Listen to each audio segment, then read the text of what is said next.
"You're a gold digger." The words detonated across the Christmas dinner table like a grenade, obliterating the carefully maintained facade of family harmony in an instant. Crystal stemware trembled. Silverware clattered against fine china. The ambient hum of polite conversation died as if someone had cut the power to the room itself. At the head of the table stood Graham Hensley, silver-haired, sharp-eyed, worth more than $3 billion. His face flushed with expensive scotch and cheaper rage, his finger pointed like a loaded weapon at the one man in the room who dared to marry his daughter without his blessing.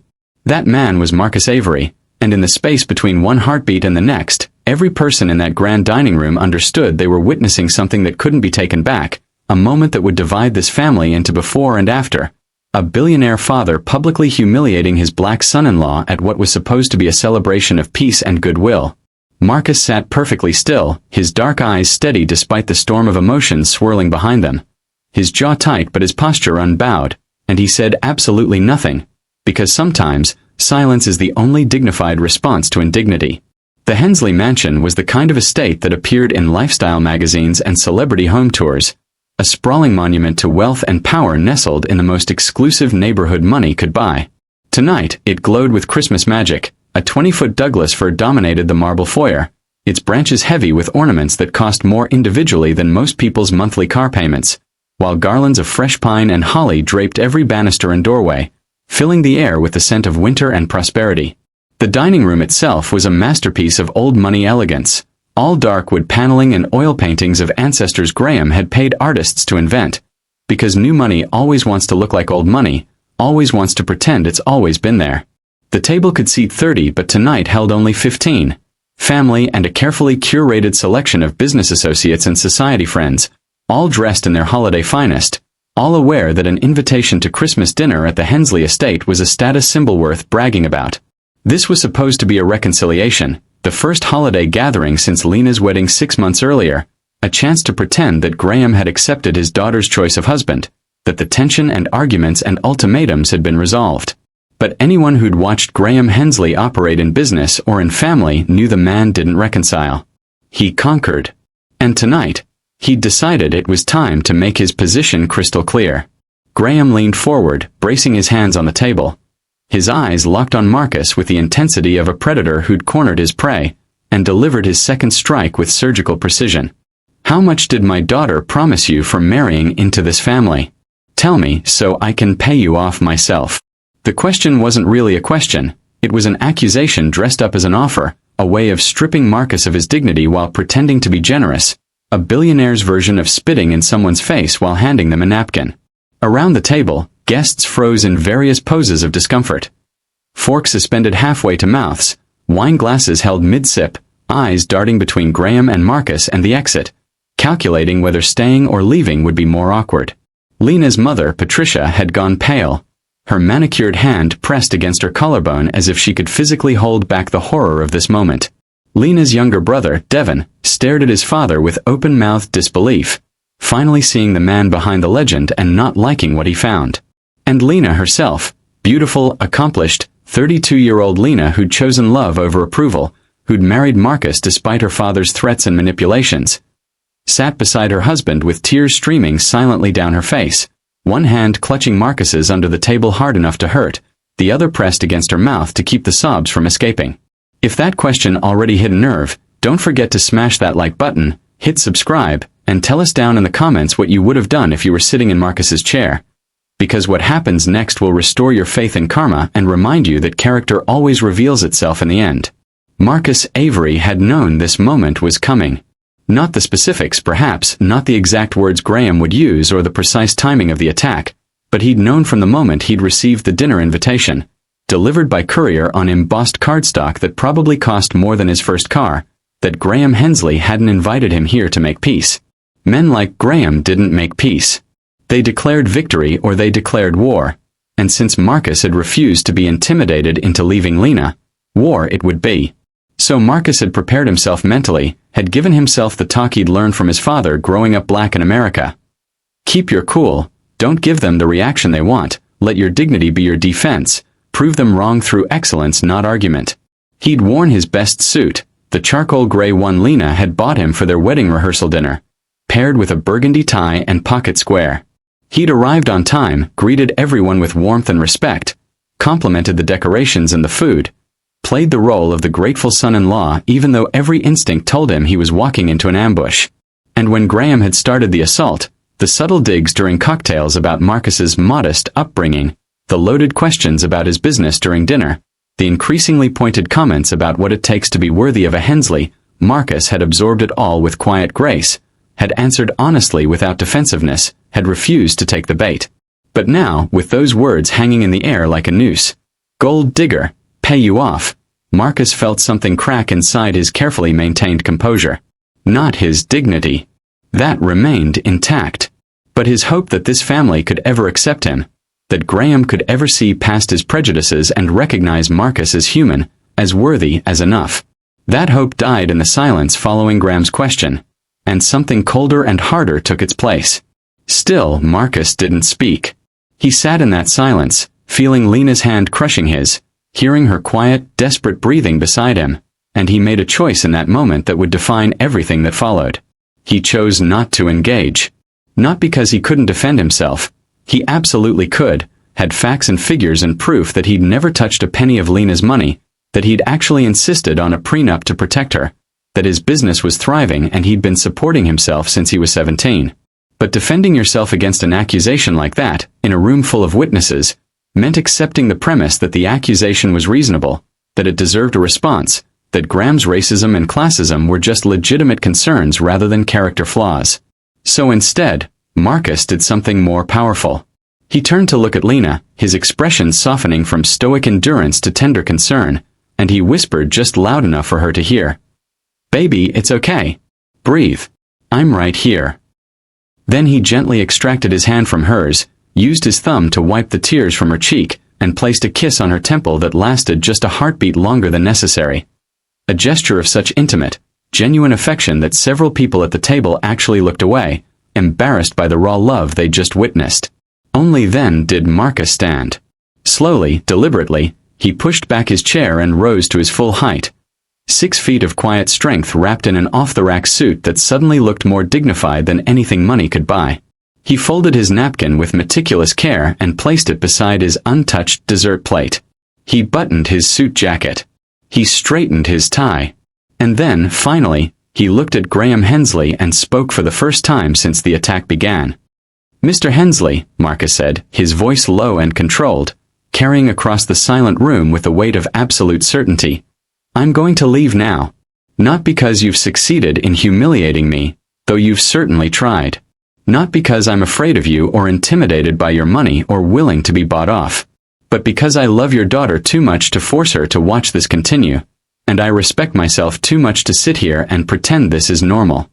He paused, let his eyes sweep the table, taking in the uncomfortable witnesses, the averted gazes, the relieved expressions of people grateful someone had finally acknowledged the elephant in the room.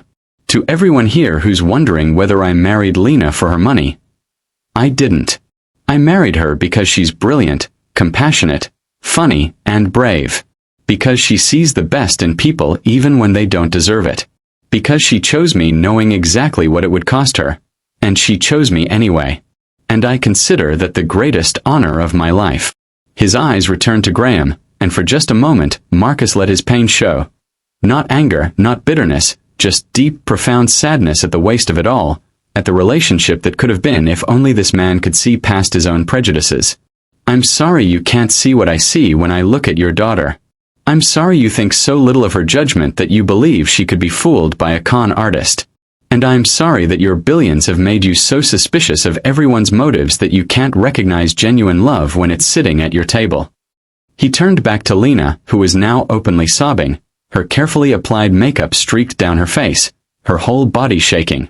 "Lena, honey, I'm going home. You stay. Talk to your family. Take whatever time you need. I'll be waiting for you, and we'll figure out what comes next together. Okay?" She shook her head violently, already standing, already reaching for her purse. "No. Absolutely not. If you're leaving, I'm leaving. I'm done pretending this is okay." She turned to face her father, and the look she gave him was pure devastation mixed with fury. "I will never forgive you for this. Do you hear me? Never. You just lost your daughter over your own pride and prejudice. I hope it was worth it." Then she took Marcus's hand, and together they walked out of that dining room with their heads high and their dignity intact, leaving behind a table full of people who suddenly couldn't meet each other's eyes and a billionaire father who'd just discovered that some things can't be bought back once you've thrown them away. The aftermath of that dinner rippled through both families like an earthquake. Lena stopped answering her parents' calls. Graham threw himself into work with manic intensity, telling everyone who'd listen that he'd done what any father would do to protect his daughter from a fortune hunter, convincing himself through repetition that he'd been right, that time would vindicate him, that Lena would eventually come to her senses. Patricia moved into the guest room and barely spoke to her husband except through icy, clipped sentences about household logistics. Devon called Marcus privately to apologize and started meeting him for coffee once a week, building a brotherly relationship his father knew nothing about. And Marcus and Lena, in their modest apartment across town, held each other through long nights of processing trauma and making plans and deciding how to move forward when your family of origin has become toxic. They talked about cutting Graham off completely, about moving to another city, about whether they could ever attend family events again or if every holiday for the rest of their lives would be tainted by this memory. Marcus was gentle through all of it, never saying, "I told you so," even though he'd warned Lena this might happen, never pressuring her to choose between him and her family even though the choice had already been made, just being present and supportive and reminding her that they were a team, that his love wasn't conditional on her father's approval, that they'd be okay no matter what. 2 days after Christmas, on a gray December morning when most people were still recovering from holiday excess and nursing hangovers from New Year's Eve parties not yet thrown, Graham Hensley's carefully constructed world began to implode. The call came at 6:23 a.m., jerking him from fitful sleep. He'd been having nightmares, though he wouldn't admit it, dreams where Lena was a little girl again and he was losing her in crowds, calling her name while she walked away without looking back. His chief information security officer sounded like a man standing at the edge of a cliff. "Mr. Hensley, we have a situation. A catastrophic situation. You need to get to headquarters immediately." Graham had thrown on clothes and driven through empty streets, his mind racing through possibilities. Data breach? Insider trading investigation? Whistleblower? None of his speculation prepared him for what he found when he arrived at Hensley Enterprises headquarters. The building was in controlled chaos, IT personnel flooding the lobby despite it being barely passed on, consultants being rushed to emergency war rooms, executives pacing the corridors with phones pressed to their ears and panic in their eyes. In the main conference room, Graham's technology leadership team laid out the nightmare in stark, technical terms that he only partially understood but whose implications were crystal clear. They'd been hit by a sophisticated ransomware attack, the kind of digital siege that had brought down hospitals and municipalities and Fortune 500 companies. Every server encrypted. Every database locked. Customer information, financial records, proprietary algorithms, strategic plans, years of emails containing sensitive communications. All of it held hostage behind military-grade encryption with a ransom demand of $25 million in cryptocurrency and a deadline of 72 hours. By mid-morning, the breach had leaked to the press. Someone always talks, always has a friend at Bloomberg or the Wall Street Journal, always sees an opportunity in someone else's crisis. By noon, Hensley Enterprises stock had cratered, losing 42% of its value before trading was halted. By early afternoon, Graham's phone had become a weapon of psychological torture, ringing constantly with board members demanding answers, investors threatening lawsuits, clients canceling contracts, journalists asking for comment on what financial networks were calling one of the most devastating corporate cyberattacks in recent memory. The optics were brutal. A billionaire who'd built his fortune on being smarter than everyone else, on seeing opportunities others missed, on controlling every variable, suddenly revealed as vulnerable, as human, as capable of catastrophic failure. His CISO had brought in the best cybersecurity firms money could buy, consultants who commanded five-figure hourly rates and had impressive pedigrees from MIT and Stanford and the NSA. They set up operations in Hensley's largest conference room, turned it into a digital war room with whiteboards covered in technical diagrams and clusters of laptops running decryption attempts and code analysis. But as hours became a day became 2 days, progress remained non-existent. The encryption was unbreakable by conventional methods. The attackers had been sophisticated enough to disable or corrupt backup systems. Every attempt to bypass the ransomware triggered failsafes that threatened to permanently destroy data. The consultants kept using phrases like unprecedented complexity and near-state level capabilities and exploring all possible options, which Graham correctly understood as expensive ways of saying, "We have no idea how to fix this." His lawyers were divided on whether to pay the ransom. It would set a precedent, make him a target for future attacks, and there was no guarantee the attackers would follow through on their promise to provide decryption keys. His board was unified in demanding he pay immediately to minimize damage to shareholder value and client relationships. The media was having a field day with the irony of a man who'd built his empire on ruthless efficiency being brought to his knees by a computer virus. And through it all, Graham sat in his corner office, the one with the floor-to-ceiling windows and the view that usually made him feel like a king surveying his kingdom, and felt more powerless than he'd felt since childhood, since the days before the money and success and power, when he'd been nobody from nowhere with nothing but ambition and hunger and the certainty that he'd never be vulnerable again. He'd been wrong. At 2 a.m. on the second night of the crisis, alone in that office with cold coffee and printouts of encrypted code he couldn't understand, Graham Hensley put his head in his hands and cried for the second time in 30 years.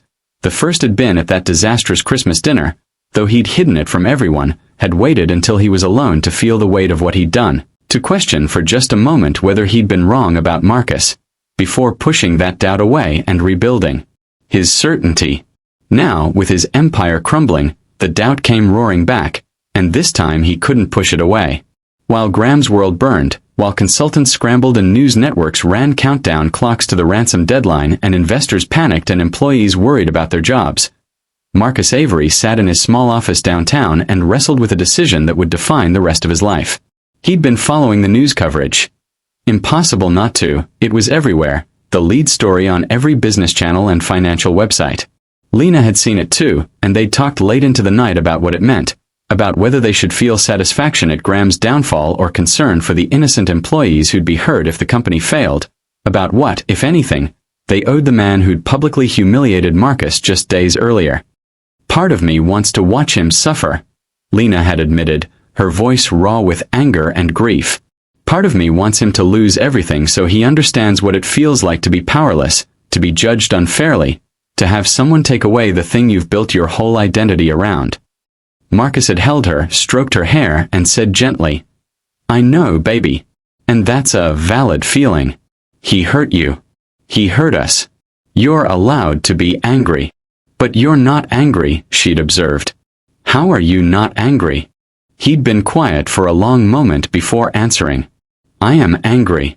But I'm also thinking about the 12,000 people who work for your father's company and don't deserve to lose their jobs because of his personal failures.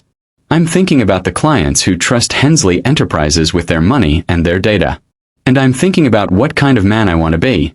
The kind who helps only when it's convenient and people deserve it, or the kind who helps because it's right, regardless of personal cost." The next morning, Marcus had called an emergency meeting with his team at Avery Systems, the cybersecurity firm he'd built from nothing over the past 8 years, growing it from a one-man operation run out of his apartment to a respected boutique consultancy with 7 full-time employees and a client list he was genuinely proud of. He'd gathered them in their small conference room, really just a cleared corner of their open-plan office with a large monitor and a whiteboard, and laid out the situation. Showed them the news coverage. Pulled up what public information was available about the attack vector and the ransomware family. And then asked a simple question: can we help? His lead security engineer, a brilliant woman named Keisha who'd left a 6-figure job at a major firm to work with Marcus because she believed in his vision of ethical, accessible cybersecurity, had studied the attack signature and let out a low whistle. "This is serious work. Very sophisticated. But..." She'd pulled up code on her laptop, her fingers flying across the keyboard with the kind of unconscious expertise that comes from 10,000 hours of practice. "There's a pattern here. A signature style. I've seen something similar in research papers about Eastern European cybercrime syndicates.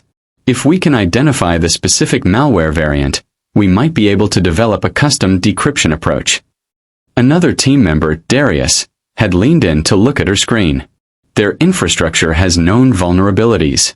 I'm seeing references to unpatched systems in the news reports. If Hensley's IT department has been neglecting basic security hygiene, which seems likely given how comprehensively they got owned. There might be backup systems they don't even know exist. Legacy servers running old protocols that weren't touched by the ransomware. We could potentially restore from those. It's going to take time, Keisha had warned. Days, probably. Round-the-clock work. And there's no guarantee of success. We might get 48 hours in and hit a wall. Marcus had looked around at his team, these people who'd believed in him enough to take a chance on a startup, who'd accepted below-market salaries in exchange for equity and the promise of doing meaningful work, who trusted him not just as a boss but as a leader. And he'd made a decision to be honest with them about what they'd be signing up for. I need to tell you something before you agree to this. Hensley Enterprises is owned by Graham Hensley. He's my father-in-law. And 3 days ago at Christmas dinner, in front of 15 witnesses, he called me a gold digger and offered to pay me off to leave his daughter. The room had gone absolutely silent. So I want to be very clear, if we do this, we're not doing it for him. We're not doing it for thanks or recognition or payment, because I guarantee you won't get any of those things. We're doing it because it's the right thing to do. Because 12,000 people's livelihoods depend on this company surviving. Because our skills could make a difference. Because this is what ethical cybersecurity looks like, using our knowledge to protect people, even people we don't like, even people who've wronged us. Keisha had been the first to respond, and she'd said exactly what Marcus needed to hear. Then let's do it. Screw that old man's opinion of you. We know who you are. More importantly, you know who you are. And after we pull this off, everyone else will know too. The rest of the team had nodded agreement, already pulling out laptops and clearing their calendars and messaging families that they'd be working through the weekend. And Marcus had felt his chest swell with gratitude and purpose and the bone-deep certainty that he'd built something real here, something valuable not because it made money, though it did modestly, but because it was built on principles that actually mattered. For the next 56 hours, Avery Systems became a focused hive of brilliant minds attacking an impossible problem with the kind of intensity that comes from knowing you're attempting something most people would consider futile. Marcus coordinated the effort, drawing on every skill he'd accumulated over 15 years in cybersecurity. His early days doing IT support to pay for college, his graduate research into encryption algorithms, his years at a major firm where he'd learned corporate security architecture, his countless nights of continued learning and professional development because he'd never wanted to become complacent. Keisha reverse-engineered the ransomware, identifying it as a heavily modified variant of a Russian-developed malware family that had been upgraded with custom encryption modules. Darius found the backup systems, ancient servers running in a forgotten corner of Hensley's data center that the IT department hadn't even documented properly, relics from an acquisition a decade ago that still contained mirrors of critical databases. The team built custom decryption tools, developed patches for the security vulnerabilities, worked through false starts and dead ends and 3 a.m. moments of despair when they thought they'd failed. At 5:47 a.m. on December 30th, exactly 3 hours before the ransom deadline, Marcus Avery sent the final command that restored Hensley Enterprises' complete digital infrastructure. Every system back online. Every file recovered. Every vulnerability patched. The ransomware neutered completely, its encryption broken, the attacker's access severed permanently. More than that, Marcus had personally reviewed and strengthened their entire security architecture, implementing protocols that should have been in place years ago, transforming their network from vulnerable to fortified. He'd spent an additional hour documenting everything they'd done, creating a detailed report of the attack vector, the recovery process, and recommended improvements going forward. Not because he expected thanks, but because it was the professional thing to do, because doing excellent work was its own reward regardless of recognition. And when he was absolutely certain that everything was secure and complete and correct, when he'd triple-checked every restored database and verified every patched vulnerability, Marcus composed a brief email to Graham Hensley's corporate address. No lengthy explanation. No itemized invoice. No demand for apology or acknowledgement. Just 9 words. Your systems are secure. All data recovered. Merry Christmas. Marcus Avery, Avery Systems. Then he turned off his computer, gathered his exhausted team, told them to take the next week off with full pay and bonuses he couldn't really afford but they absolutely deserved, and went home to his wife. Graham Hensley had been sitting in his office, staring at the countdown timer showing 2 hours and 13 minutes until the ransom deadline, mentally preparing himself to authorize a $25 million payment to anonymous criminals, when his CISO had burst through the door without knocking, his face a mask of shock and confusion and something that looked almost like fear. "Sir. Sir, you need to see this right now." He'd pulled up screen after screen on Graham's computer, talking so fast the words tumbled over each other. "Someone accessed our systems remotely approximately 3 hours ago. Someone with capabilities that frankly terrify me. They broke the ransomware encryption. All of it, every variant, completely neutralized. They restored every file, every database, everything. They patched vulnerabilities I didn't even know we had. They left documentation that's more thorough than anything my team has ever produced. Sir, I've been in cybersecurity for 20 years and I've never seen anything like this. The sophistication, the skill level, the sheer technical brilliance." He'd stopped scrolling and zoomed in on a simple text string embedded in the recovery code. Avery_Systems_2024_recovery_protocol. There's a signature. And an email. He'd pulled it up and Graham had leaned forward to read those 9 words that hit him like a physical blow. "Your systems are secure. All data recovered. Merry Christmas. Marcus Avery, Avery Systems." For several long seconds, Graham's mind had simply refused to process what he was seeing. It wasn't possible. It couldn't be possible. The man he'd humiliated, the man he'd called a gold digger, the man he'd tried to pay off and drive away from his daughter, that man had just saved his entire empire? Had worked through the holiday that Graham had ruined to rescue a company owned by someone who'd publicly insulted him? Had asked for nothing in return, not money, not recognition, not even an apology? The cognitive dissonance was so extreme that Graham had actually felt dizzy, had to grip the edge of his desk to steady himself. Because if Marcus Avery was the kind of man who would do this, who would help even when wronged, who would work tirelessly to save people he didn't know, who would put ethics and principle above personal grievance, then everything Graham had believed about him was wrong.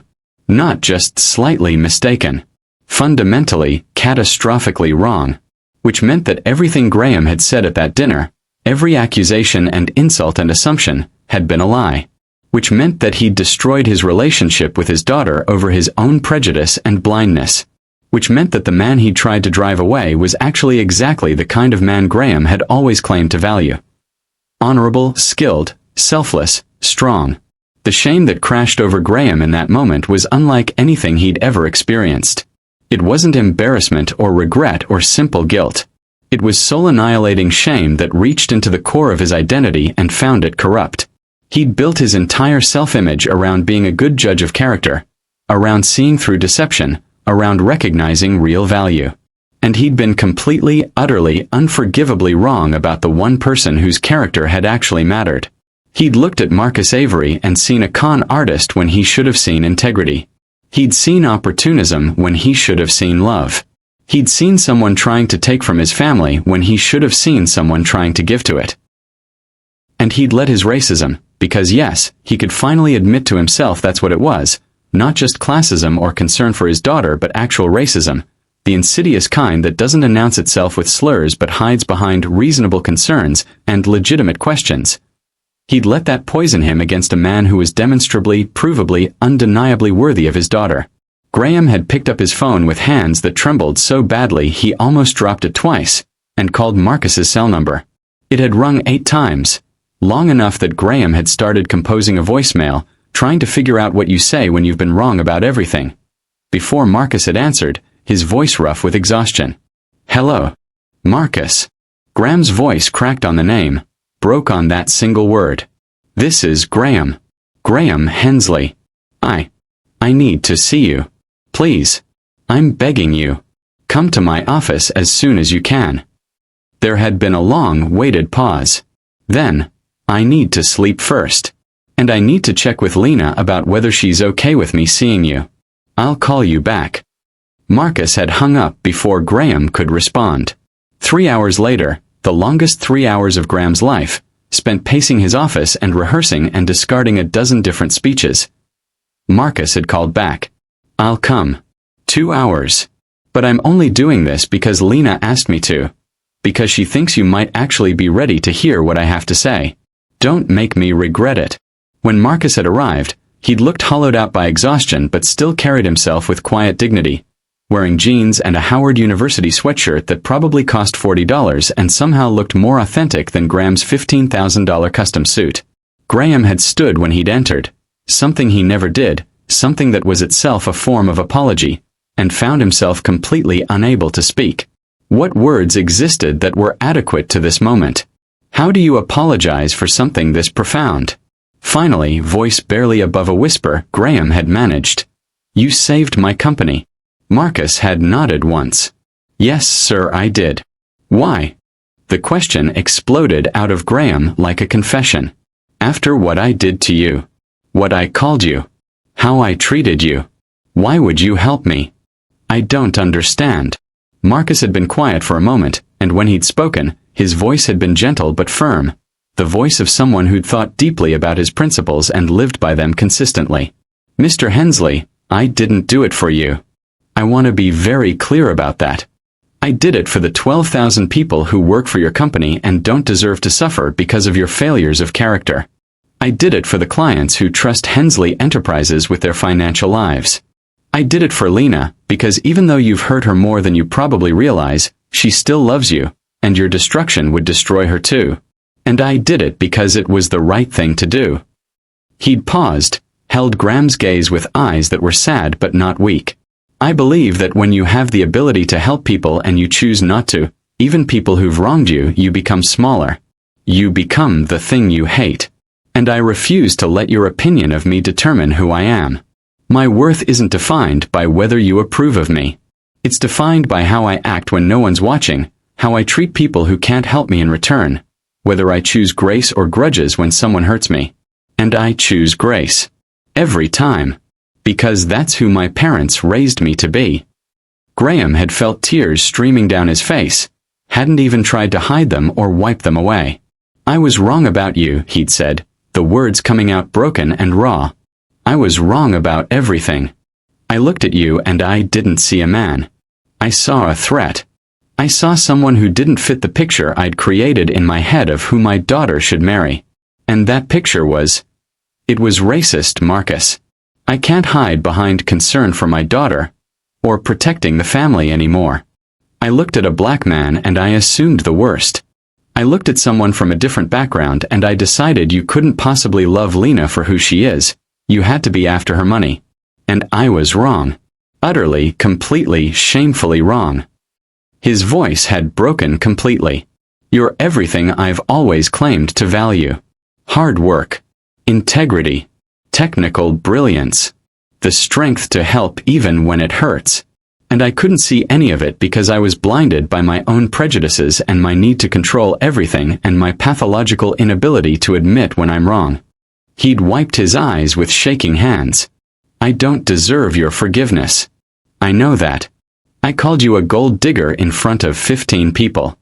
I offered to pay you off like you were some kind of prostitute. I made my daughter cry. I damaged, maybe permanently, my relationship with the person I love most in this world. And the fact that you helped me anyway, that you saved everything I've spent my life building without asking for anything in return, just proves how right Lena was to choose you and how wrong I was to question that choice. Marcus had studied him for a long moment, and Graham had held his breath, aware that whatever came next would determine whether he got a second chance or lost his daughter forever. Finally, Marcus had spoken. I accept your apology. Not because you've earned forgiveness, you haven't. But because holding on to anger would hurt me more than it would hurt you. And because Lena loves you despite everything, and I love Lena more than I hate what you did. He'd paused. But accepting your apology and trusting you are different things. Trust is earned through consistent action over time. So if you're serious about changing, about being better, about actually building a relationship with me and repairing what you've broken with Lena, then you need to prove it. Not with grand gestures or money or public declarations. With small, consistent choices to see me as human, to challenge your own assumptions, to do the hard work of confronting your own racism instead of expecting me to educate you or make you comfortable. Graham had nodded, feeling something loosen in his chest. I'll do that. Whatever it takes. however long it takes. I'll prove to you and to Lena that I can change. That I can be the father she deserves and the father-in-law you deserve. Marcus had extended his hand then, and Graham had taken it, and they'd shaken on an unspoken promise. A chance to start over, to build something new from the ruins of what had been destroyed. It wasn't forgiveness, not yet. But it was possibility. And for Graham Hensley, who'd thought he'd lost everything that truly mattered, possibility felt like grace. The next Christmas, when the Hensley family gathered around the same table in the same grand dining room, everything had changed. The transformation hadn't happened overnight. It had required a full year of consistent effort from Graham, of small choices that added up to real change. He'd referred dozens of major clients to Avery Systems, helping Marcus's business triple in size and establish itself as a premier boutique cybersecurity firm. He'd invited Marcus to join the Hensley Enterprises Advisory Board, not as a token but as a genuinely valued voice whose technical expertise had proven invaluable. He'd written a widely read op-ed in the Wall Street Journal about unconscious bias in corporate leadership, using himself as a cautionary tale and calling on other executives to examine their own prejudices. Most importantly, he'd put in the daily work of building a real relationship with Marcus. Coffee meetings where he asked questions and actually listened to the answers. Family dinners where he bit back controlling impulses and let Lena and Marcus make their own decisions.